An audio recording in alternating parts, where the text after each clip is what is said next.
terkait pemahaman feminisme dalam budaya Islam. Jadi di sini apa sih sebenarnya yang dimaksud dengan feminisme sendiri? Feminisme ini secara umum adalah gerakan yang memperjuangkan kesetaraan hak dan kesempatan antara laki-laki dan juga perempuan di berbagai bidang kehidupan. Dalam Islam, prinsip kesetaraan dasar telah ada sebagaimana tercermin dalam Al-Quran dan As-Sunnah yang menjunjung tinggi martabat manusia, baik laki-laki maupun perempuan. Namun implementasi prinsip ini dalam sejarah dan juga budaya Muslim perlu dikaji lebih lanjut untuk memastikan keadilan dan menjalankan beberapa praktik yang menguntungkan perempuan. Baik, perkenalkan di sini saya Oktaviana Elsa selaku host. Dengan rekan saya Mirza Irani Madani, dan juga dua narasumber kita pada pagi hari ini.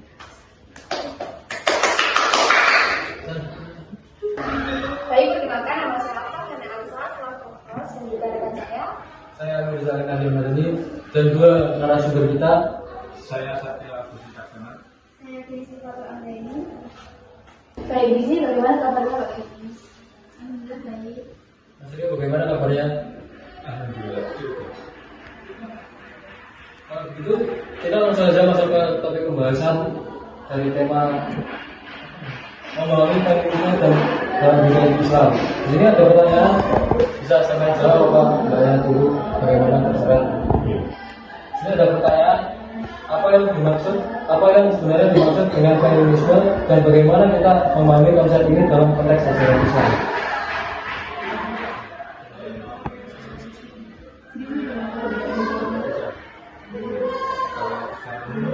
Mungkin feminisme itu gerakan memperjuangkan kesetaraan hak dan kesempatan antara laki-laki dan perempuan. Jadi setiap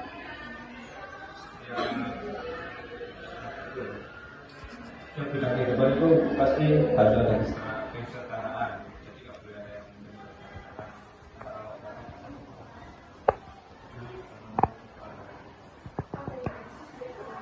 Jadi menurut saya itu feminisme itu sebenarnya gerakan atau pemikiran yang memperjuangkan hak perempuan supaya setara dengan laki-laki, yang terutama itu di bidang sosial, ekonomi, dan juga politik. Dalam Islam sendiri kan kita bisa lihat banyak ajaran yang justru sudah mengabaikan kualitas keturunan. Misalnya kayak perempuan itu mempunyai hak untuk bekerja, belajar, dan juga punya peran penting dalam masyarakat.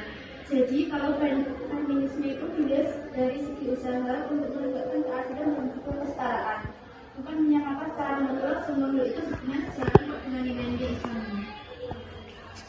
Lalu bagaimana Islam ini sendiri memandang peran dan juga kehidupan perempuan dalam keluarga dan juga masyarakat? Apakah terbatas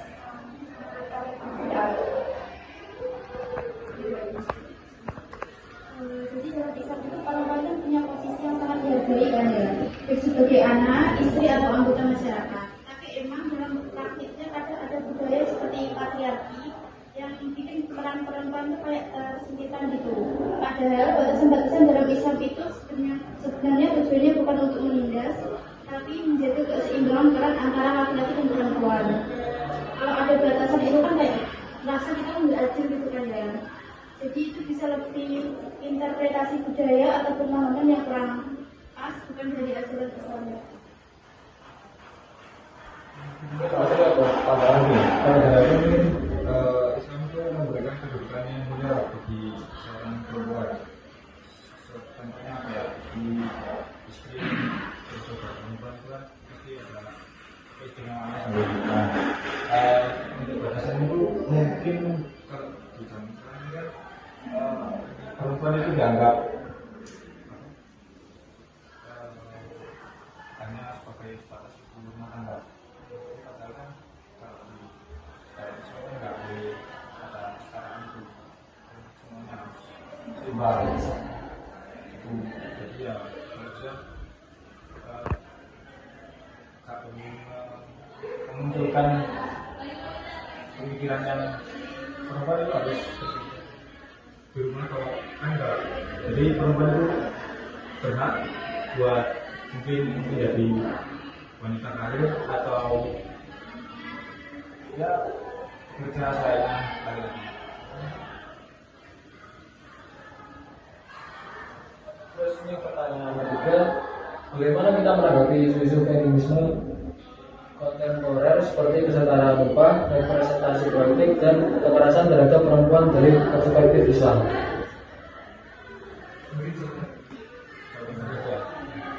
Prinsip keadilan dalam Islam itu sangat relevan. Terus menanggapi isu-isu tersebut itu Islam lupa untuk negara partisipasi perempuan dalam politik termasuk politik dan perlindungan perempuan dari segala bentuk kekerasan adalah tuntutan yang sejalan dengan nilai Islam. Kalau menurut saya itu ya isu-isu kayak gini kan harus kita lihat dengan hati-hati kan jelas Islam itu mendukung keadilan. Kalau perempuan kerja keras itu tapi tidak dibayar itu rendah itu makanya gender itu kan nggak adil kan ya, harus sesuai dengan nilai Islam. Kalau soal representasi publik itu selama perempuan punya kapasitas dan nggak ada larangan itu ya bisa aja. Sebenarnya kekerasan terhadap perempuan itu jelas dilarang oleh Islam. Jadi sebenarnya banyak nilai dan juga feminisme modern yang bisa kita perjuangkan juga sebagai bagian dari nilai Islam agar tetap sesuai dengan prinsip syariat. Ini aku mau tanya nggak jarang sebenarnya ya. Bagaimana menanggapi isu terkait seorang laki-laki ini setuju dengan mungkin istrinya ya, kita ambil contoh istrinya itu kalau bekerja, tapi ketika nanti waktu di pertemuan itu mereka itu terdapat konflik gitu karena si istri ini terlalu sering keluar, itu kan sering kali terjadi ya. Sedangkan kejadian di awal itu kan sudah ada yang istrinya itu sudah diberlakukan dia tetap bekerja walaupun sehingga kan suami ini kan mengingkari janji di awal sih.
Jadi dalam Islam itu hubungan seksual hanya dibolehkan dalam ikatan pernikahan antara laki-laki dan juga perempuan. Jadi Islam nggak melegalkan perilaku seperti LGBT, tapi bukan berarti kita boleh ngejudge atau memperlakukan mereka dengan kasar. Jadi Islam itu tetap ngajarin kita untuk bersifat bijak. Dari aku, dalam Islam itu pernikahan antara laki-laki dan perempuan dipandang sebagai fondasi keluarga. Terkait dengan disorientasi seksual terdapat berbagai pandangan di kalangan ulama. Beberapa berpegang pada penolakan praktik homoseksual berdasarkan interpretasi ayat-ayat Al-Quran dan hadis. Sementara yang lain itu menekankan pentingnya kasih sayang, keadilan, penghormatan terhadap semua individu, satu kesempatan pada prinsip-prinsip. Sekarang masuk ke pertanyaan berikutnya, bagaimana Islam memberikan bimbingan dan dukungan bagi individu yang mengalami disorientasi seksual? Apakah ada yang penerimaan dan inklusi dalam komunitas Islam? Jadi Islam itu mengajarkan kasih sayang dan empati kepada semua manusia.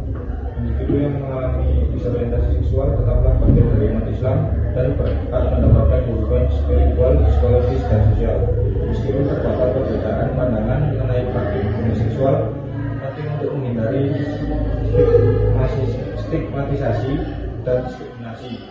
Pendekatan yang penuh hikmah, dialog yang konstruktif, dan fokus pada hal mulia sangat diperlukan. Kira-kira apa sih kok ya dari dua tema kita hari ini itu kenapa penting banget seperti dalam panel riset?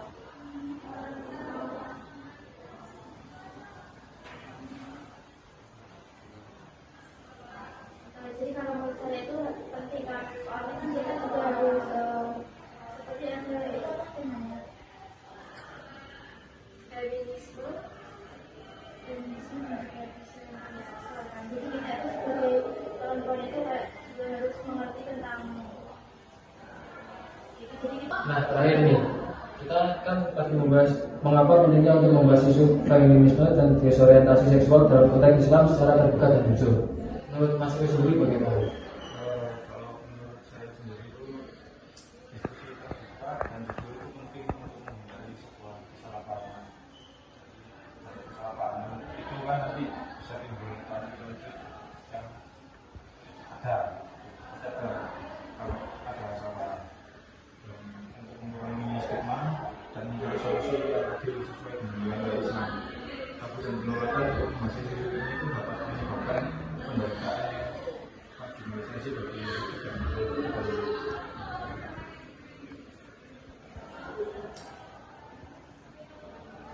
kalau menurut saya itu karena ini itu kan nyata, jadi yang terjadi di sekitar kita. Jadi kalau kita terus menunda, nanti generasi yang berikutnya itu malah nggak tahu gitu, jadi malah salah. Jadi diskusi yang terbuka dan juga jujur itu bisa bikin kita memahami posisi Islam dengan lebih utuh, sekaligus menjaga agar pemahaman kita nggak terlalu, jadi kita lebih tahu gitu, dan juga lebih siap untuk menghadapi tantangan zaman. Kalau nantinya kita punya keluarga itu ya kita tahu lah apa yang harus dilakukan kalau ada sesuatu.